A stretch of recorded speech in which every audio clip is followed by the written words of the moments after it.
Assalamualaikum warahmatullahi wabarakatuh. Kami dari kelompok 4 akan menyampaikan hasil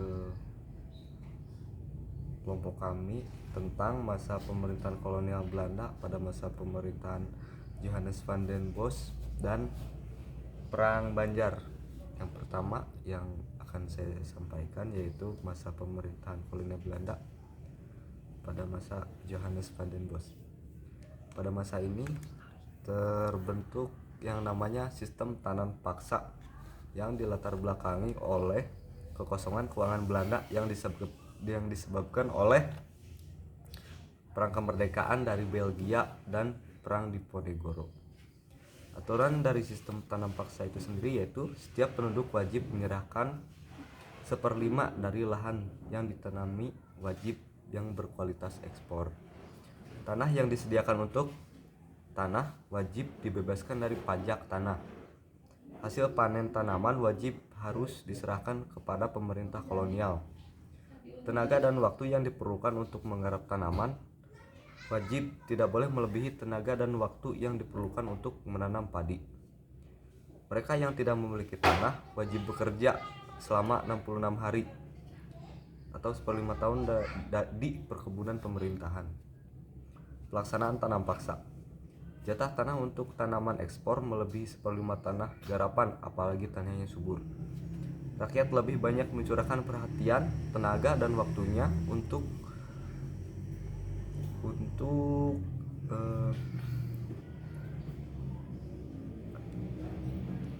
mengerjakan sawah dan ladang kolonial. Waktu pelaksanaan tanaman ternyata melebihi waktu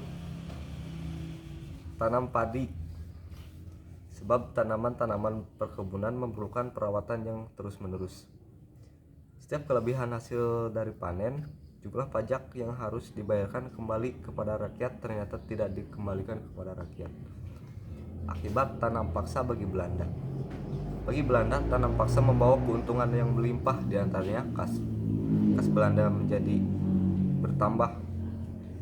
Belanda bebas dari kesulitan keuangan. Akibat tanam paksa bagi Indonesia.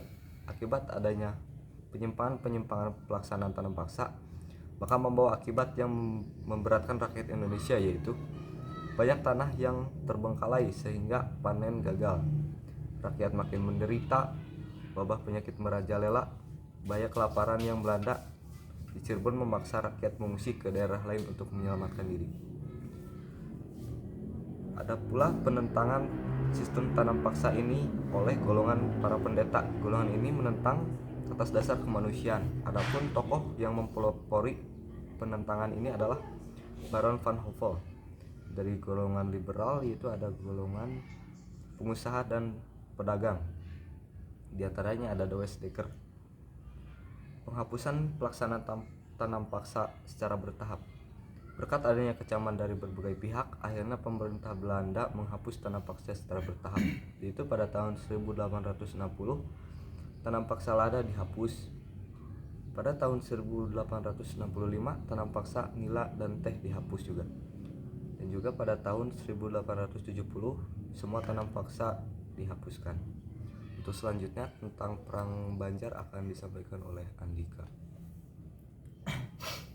Ya, terima kasih Alfian. Di sini saya akan menjelaskan tentang Perang Banjar. Yang pertama ada faktor-faktor penyebab Perang Banjar. Faktor-faktor penyebab Perang Banjar yaitu dimulai dari faktor ekonomi. Belanda melakukan monopoli perdagangan lada, rotan, damar, serta hasil tambang yaitu emas dan intan. Monopoli tersebut sangat merugikan rakyat maupun perdagangan di daerah tersebut sejak abad 17. Pada abad ke-19, Belanda bermaksud menguasai Kalimantan Selatan untuk melaksanakan Pax Nederlandika. Apalagi di daerah itu diketemukan tambang batu bara di Pangaronan dan Kalangan. Yang kedua ada faktor politik. Belanda ikut campur urusan tahta kerajaan yang menimbulkan berbagai ketidaksenangan. Pada saat menentukan pergantian Sultan Adam, maka yang diangkat adalah Pangeran Tamjidillah yang disenangi Belanda. Sedangkan Pangeran Hidayatullah yang berhak atas tahta hanya dijadikan Mangkubumi karena tidak menyukai Belanda. Sebab khusus karena Pangeran Hidayatullah yang seharusnya menjadi Sultan Banjar tidak disetujui oleh Belanda yang kemudian menganggap Tamjidullah sebagai sultan yang sebenarnya tidak berhak menjadi sultan. Kemudian setelah Belanda mencopot Tamjidullah dari kursi sultan, Belanda membubarkan Kesultanan Banjar. Pangeran Hidayatullah dan Pangeran Antasari menggunakan strategi perang gerilya dengan membuat kerajaan baru di pedalaman dan membangun benteng-benteng pertahanan di hutan. Selanjutnya ada jalannya perang. Lokasi tempat perang Banjar berada di daerah Kalimantan Selatan dan sebagian Kalimantan Tengah, termasuk di daerah Sungai Barito.